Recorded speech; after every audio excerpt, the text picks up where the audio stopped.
Je pensais pas que j'allais faire cette émission. C'est pour Abdelmajid Tebboune le 7 février 2026, il a dit « Tous les responsables ne sont pas au-dessus des lois. » Sauf qu'il y a une responsable, dans l'entourage même de Tebboune, au-dessus, à l'abri, protégée, elle jouit d'une impunité. Rappelez-vous, cette personne, c'est Ibtissam Hamlaoui. Elle a révolté toutes les Algériennes et les Algériens. Elle est impliquée dans des affaires de harcèlement judiciaire. L'architecte d'un gros scandale de torture, de mauvais traitement, de détention arbitraire cette dernière semaine, Miss Ibtissam, elle fait son grand retour. Pire encore, ou un agence en appel à la famille de M. Tebboune. Elle parle au nom de M. Mohamed Tebboune, qui est le fils de Abdelmajid Tebboune. Cette personne qui est impliquée dans des scandales de mœurs, dans des pratiques très immorales. Elle a transformé la brigade de recherche de Memoun Draïs en un salon de coiffure, en un salon de massage. Quand des juges se mettent à quatre pattes, se soumettent ou s'agenouillent devant Ibtissam Hamlaoui pour appliquer à la lettre ses instructions, خلات هذه خلات ما بقاش نقول لك قوة إقليمية ما باليش. Une femme en jupe arrive à manipuler les juges et les gendarmes. Je pensais pas que j'allais faire cette émission. Je vous dis la vérité, je pensais pas. Je pensais que moi, c'est pour Abdelmajid Tebboune le 7 février 2026, il a dit « Tous les responsables ne sont pas au-dessus des lois ». Il a même dit, d'ailleurs à juste titre, il a cité qu'il y a même des responsables de la présidence de la République qui ont été présentés devant la justice et qui ont été emprisonnés. Il fait référence à son ancien chef de protocole, Mohamed Bouakrès, qui a été effectivement emprisonné en 2023. Ce qui est vrai, tout ça est vrai, tout ce qu'il dit est vrai. Sauf qu'il y a une responsable, dans l'entourage même de Tebboune, qui n'est pas au-dessus de toutes les lois. Elle est au-dessus, à l'abri, protégée, elle jouit d'une impunité, intouchable, impunissable, on peut lui inventer toutes les postures. Elle est dans une situation très particulière. On pensait que cette personne allait être sanctionnée, puisqu'elle a malheureusement, elle a déclenché l'un des plus gros scandales qui a soulevé une des plus grosses vagues d'indignation en Algérie à la fin de l'année 2025. Rappelez-vous, cette personne, c'est Ibtissam Hamlaoui. Ibtissam Hamlaoui, de novembre 2025 jusqu'à la fin de l'année 2025, elle a révolté toutes les Algériennes et les Algériens. Elle est impliquée dans des affaires de harcèlement judiciaire. Elle a été citée comme l'artisane ou l'architecte d'un gros scandale de torture, de mauvais traitement, de détention arbitraire et d'instrumentalisation honteuse de la justice. Elle est citée dans des affaires financières occultes, des pratiques de corruption, du trafic d'influence, de la gestion opaque d'un organisme public et que de quel organisme on parle, d'une institution très noble qui a un rôle historique dans l'histoire de la mémoire collective des Algériens et des Algériens, c'est le Croissant Rouge algérien. On pensait qu'Ibtissam Hamlaoui, elle a disparu de la scène publique, elle s'est retirée, on pensait, comme beaucoup de sources nous avaient assuré, en nous disant, ne vous inquiétez pas, Tebboune va la sanctionner, il va la relever de ses fonctions, elle va être limogée, elle sera même placée sous enquête et jugée pour tous les méfaits ou pour toutes les dérives, les dérapages et tous les mauvais comportements d'une immoralité consternante dont elle s'était rendue coupable de ces dernières années. Et Tebboune ne veut pas céder à la pression. C'est pas parce que vous parlez d'elle quotidiennement, parce que vous parlez d'elle chaque jour, parce que vous faites des émissions chaque jour, parce que vous la médiatisez chaque jour. Tebboune ne peut pas, comme ça, donner l'impression qu'il a cédé une sorte de menace, une sorte d'intimidation, qu'il vous fait plaisir. Notre Tebboune, quand il agit, quand il veut limoger, relever de ses fonctions aux responsables, de le faire de son propre gré, sans pression, sans chantage, sans menace. Il veut être le décideur, il veut être celui qui décide quand il veut et comme il le veut. Donc, calmez-vous un peu. Et Ibtissam Hamlaoui, vous allez voir, c'est une personne finie. C'est ce qu'on nous avait dit. C'est très grave. À la différence des autres hauts responsables qui ont été punis ou qui ont été comme les anciens ministres comme Ali Aoun, comme Mohamed Bouakrès, comme certains généraux, comme Nasser Al-Jen, etc. Il n'y avait pas de preuves réelles. En tout cas, il n'y avait pas des dossiers aussi accablants avec des preuves réelles et concrètes. Avec Ibtissam Hamlaoui, les amis, on a eu des témoignages Bon sang, on a eu un homme et une femme qui ont témoigné ouvertement sur les réseaux sociaux, dans plusieurs témoignages très détaillés, d'une durée de plus d'une heure, voire 2 heures. Yassine Ben Chettah, l'ancien président du bureau régional de la Croissant Rouge de Skikda, dans de Skikda, et Hajar Zetouni, une consoeur, une journaliste, ancienne responsable et directrice du service de communication, responsable de la direction de communication du Croissant Rouge algérien, qui ont témoigné comment ils ont été entre 2023, entre 2024, en cours de l'année 2024, comment ils ont été torturés, privés d'eau et de nourriture, déshabillés, dénudés, violentés, à la brigade, dans les locaux d'une brigade de la gendarmerie de Mondraïs, comme dans durant leur période de détention. Et par la suite, ils ont été placés en détention arbitraire, à la suite d'un procès expéditif. Leur culpabilité n'a jamais été prouvée, n'a jamais été démontrée. Ils ont été jugés pour offense à un responsable de l'État, pour atteinte à sa vie privée, etc., alors qu'ils n'ont absolument commis aucun tort. Ils n'ont diffusé aucune publication offensante ou honteuse ou attentatoire à la dignité de la personne de Ibtissam Hamlaoui. On a fait une dizaine d'émissions sur cette affaire-là. On a décortiqué tous les volets, tous les aspects, tous les tenants et aboutissants de ce scandale-là du Croissant Rouge algérien. Et on a eu le début de l'année 2026. Tout le mois de janvier 2026, Ibtissam Hamlaoui a été en retrait. On nous avait dit, attention, il y a eu des rumeurs qui ont circulé comme quoi elle a été relevée ses fonctions au niveau de l'Observatoire national de la société civile, dont elle a pris la direction depuis mars 2025, alors que cet organisme est un organisme constitutionnel. Elle dirige, je rappelle, le Croissant Rouge algérien depuis mai 2021. Quand elle a eu ce mouvement, ce retrait médiatique et sa disparition de la scène publique, a effectivement alimenté l'espoir d'une remise en cause ou d'une prochaine décision qu'Abdelmajid Tebboune s'apprêtait à prendre pour la sanctionner, encore une fois, et la mettre à l'écart et l'éjecter. C'est pas du tout le cas, puisque cette dernière semaine, Miss Ibtissam, elle fait son grand retour. Elle dit ouvertement que le pouvoir algérien l'a consultée avec beaucoup d'attention. Il lui a tendu l'oreille, une oreille attentive, pour demander son avis concernant Halima El-Khal, qui a été récemment élue à la tête de l'Union nationale des femmes algériennes. Donc elle a été soigneusement consultée, et si Ibtissam Hamlaoui n'avait pas donné son aval, Halima El-Khal n'aurait pas été nommée à la tête de l'Union nationale des femmes algériennes.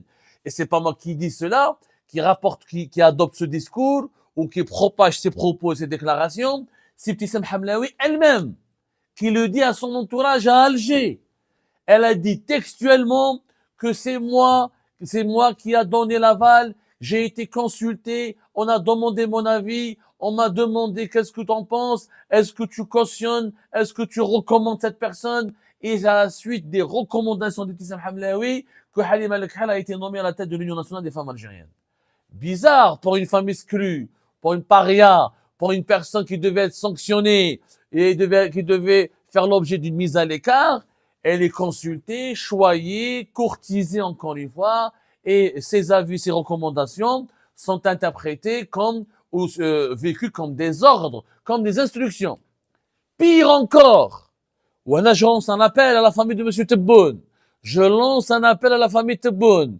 Mademoiselle, Ibtissam Hamlaoui, pour être beaucoup plus précis, elle parle au nom de Monsieur Mohamed Tebboune, qui est le fils de Abdelmajid Tebboune, fait partie le fils qui est le fils le plus proche de la fratrie. Tebboune, il a trois fils, encore une fois, Ilyes, Mohamed et Khalid. Mohamed Tebboune, un ancien cadre d'Oulidou, et le fils le plus proche d'Abdelmajid Tebboune. Mademoiselle Ibtissam Hamlaoui, elle parle en son nom. Elle se cache dans son ombre. Elle se dit qu'elle est protégée par lui. Elle a dit textuellement aux membres de son entourage, ne vous inquiétez pas, Mohamed ne va jamais m'abandonner. En faisant référence à Mohamed Tebboune, pas un autre Mohamed. Des Mohamed en Algérie, il y en a. Moi-même, je m'appelle Mohamed Abdelrahman. Mais elle visait bien, elle parlait bien de Mohamed Tebboune. C'est quand même incroyable.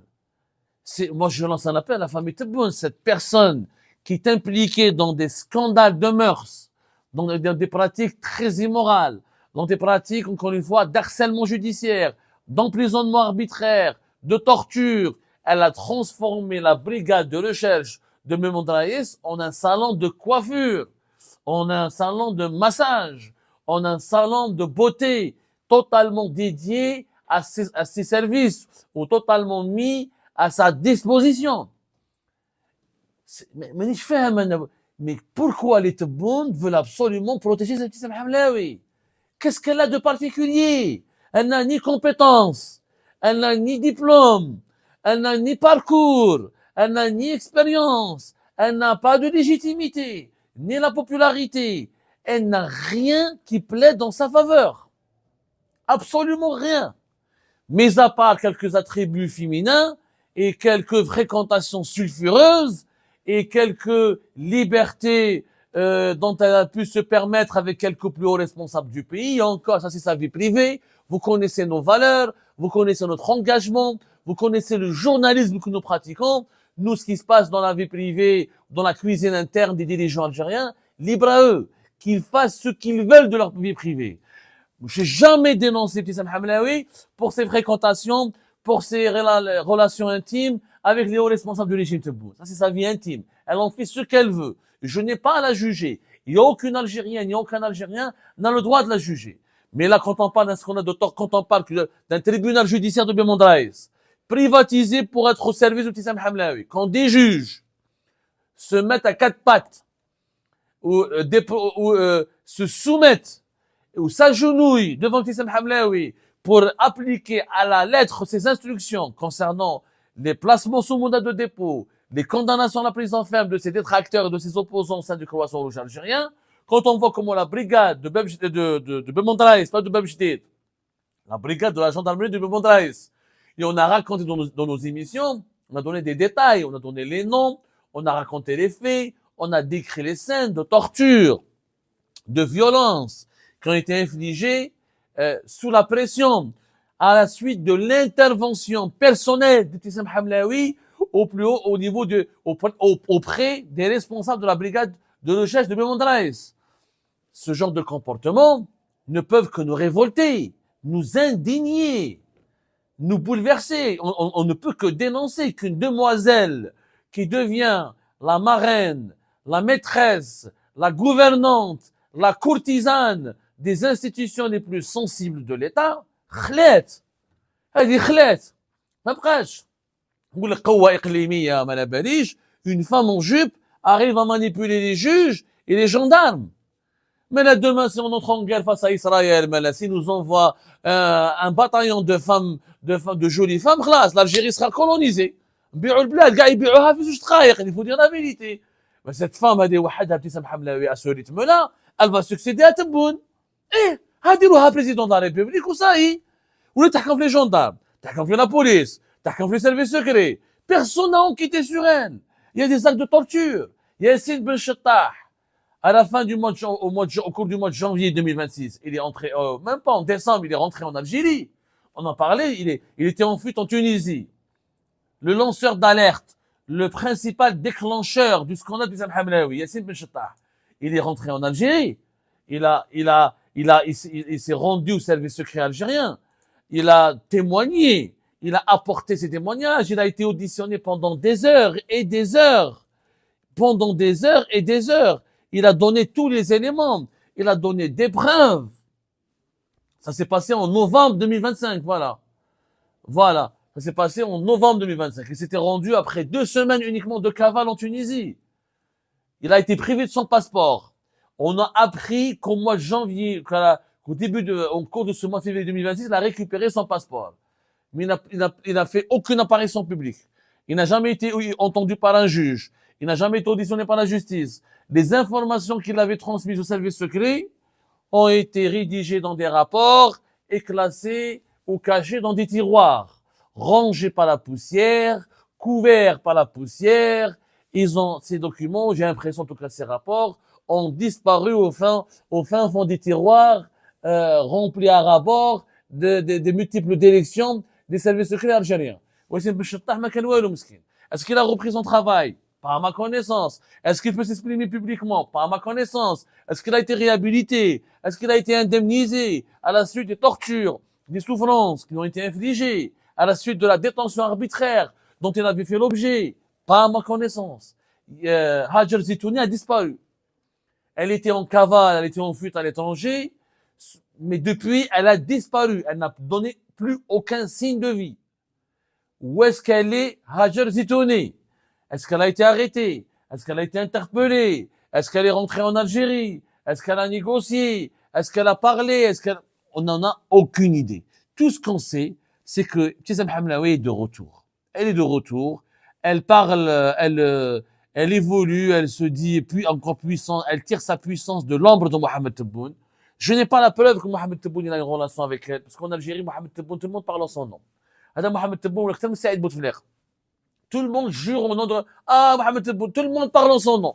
Dans tous les dossiers, toutes les enquêtes que nous menons, il y a Mohamed Tebboune. Et je suis sûr, connaissant bien l'Algérie, qu'il n'a pratiquement aucun lien avec elle. Je ne vois pas qu'est-ce qu'elle va apporter, Ibtissam Hamlaoui, Mohamed Tebboune. Boualem peut-être, Kamal Sidi Saïd peut-être. Mohamed Tebboune, qu'est-ce qu'elle va lui apporter? C'est le chouchou de son père, c'est l'un des hommes les plus puissants du pays, mais qu'est-ce qu'elle va lui rapporter comme valeur ajoutée ou de plus comme plus-value, Ibtissam Hamlaoui? Rien du tout. Mais en Algérie, le business des noms, le business du népotisme, le business du nom au nom de qui, le business de la proximité avec des responsables ou certains poids lourds du régime est un business juteux qui rapporte gros et surtout, il rapporte de l'impunité et cela est scandaleux. Ça ne peut pas durer. C'est Madame Ibtissam Hamlaoui, c'est Mademoiselle Ibtissam Hamlaoui revient aux affaires en retrouvant son prestige, sa puissance et son influence. Je crois que la dignité de l'Algérie sera durablement entachée.